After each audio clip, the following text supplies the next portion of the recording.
آئیے آپ کو بتاتے ہیں کہ سائبیرین ہوائیں کیسے وجود میں آتی ہیں۔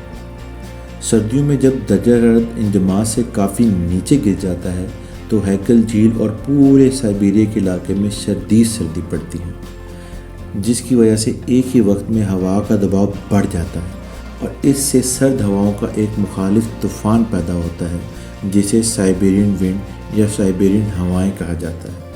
جب یہ ہوائیں سائبیریا سے اٹھتی ہیں تو یہ جنوبی ایشیا کے ساحلی علاقوں تک پھیل جاتی ہیں۔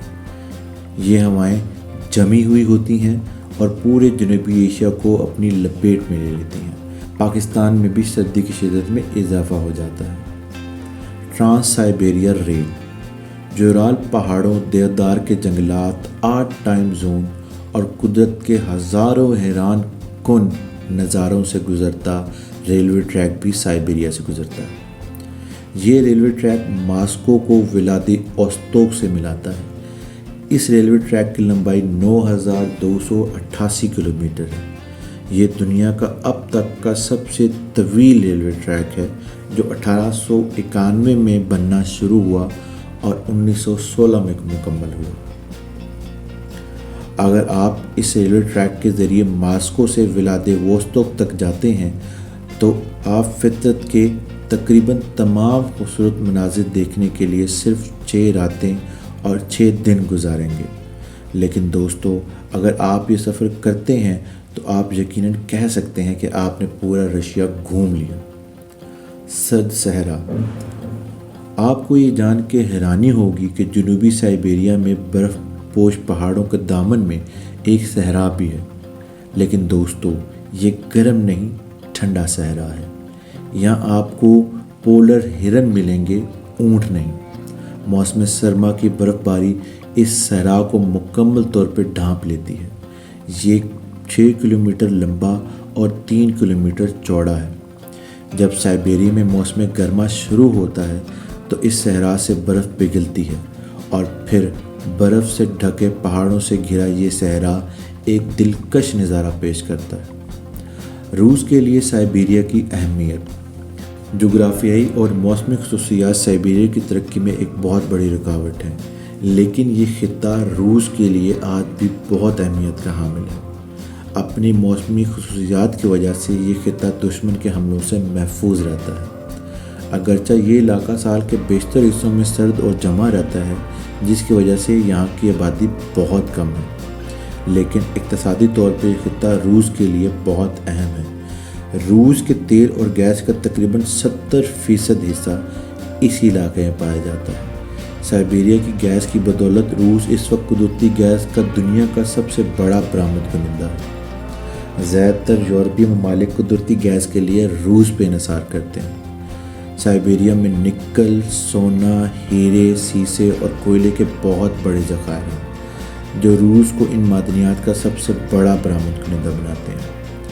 ایک اندازے کے مطابق دنیا کے مشہور نکل کے ذخائر میں سے 40% سائبیریا میں پائے جاتے ہیں۔ سائبیریا کی آبادی، اگرچہ سائبیریا روس کا 77% حصہ گھیرے ہوئے ہے، لیکن اس کی آبادی روس کی آبادی کا صرف 23% ہے۔ یہاں آبادی کم ہونے کی ایک وجہ یہاں کا سخت موسم ہے، جس کو برداشت کرنا تقریباً ناممکن ہوتا ہے۔ ان حالات میں بہت سے لوگ اکثر روس کے مغربی حصوں یا بیرون ممالک میں منتقل ہو جاتے ہیں۔ 1960 کی دہائی میں سوویت یونین اور امریکہ کے درمیان سرد جنگ کے دوران حالات ٹھیک نہیں چل رہے تھے، لیکن اس کے بعد سائنسدانوں کی ایک ٹیم مغربی سائبیریا کے ایک علاقے میں ان کی سوچ کی آزادی کے لیے گئی اور انہوں نے یہاں اپنی تحقیقاتی سرگرمیوں کو شروع کیا۔ 2.5 کلومیٹر کے علاقے میں 20 سے زیادہ تحقیقاتی ادارے قائم کیے گئے اور اس گلی کو دنیا کی اسمارٹ اسٹریٹ کے نام سے جانا جاتا ہے۔ سائبیریا نہ صرف خوبصورت مناظر سے مالا مال ہے، لیکن یہ جانوروں کی ایک نایاب نسل کا گھر بھی ہے جسے سائبیرین ٹائیگر کہا جاتا ہے۔ یہ شیر کی نسل سے بڑا جانور ہے، لیکن افسوس کہ یہ بھی معدوم ہونے کے خطرے کے قریب ہے۔ ایک اندازے کے مطابق ان کی تعداد صرف چند سو رہ گئی ہے۔ جنگلی حیات کی متعدد اقسام بھی یہاں پائی جاتی ہیں، جس میں سائبیرین ہسکی، بلیاں اور پولر ہرن بھی شامل ہیں۔ آئیے آپ کو ایک عجیب واقعے کے بارے میں بتاتے ہیں۔ 1908 میں مشرقی سائبیریا کے ایک علاقے میں زوردار دھماکہ سنا گیا، جس کے نتیجے میں 2000 مربع کلومیٹر کے علاقے میں لاکھوں درخت صفحہ ہستی سے مٹ گئے۔ ماہرین کے مطابق یہ دھماکہ 1945 میں جاپان پہ کیے گئے ایٹمی دھماکوں سے بھی کئی گنا زیادہ طاقتور تھا۔ انہوں نے یہ بھی بتایا کہ یہ دھماکہ ایک شہاب ثاقب کی وجہ سے ہوا جو ہوا میں پھٹ گیا تھا، اور اس سے خارج ہونے والی توانائی اتنی زیادہ تھی کہ علاقے کے تمام درخت جلا کے راکھ کر دیے۔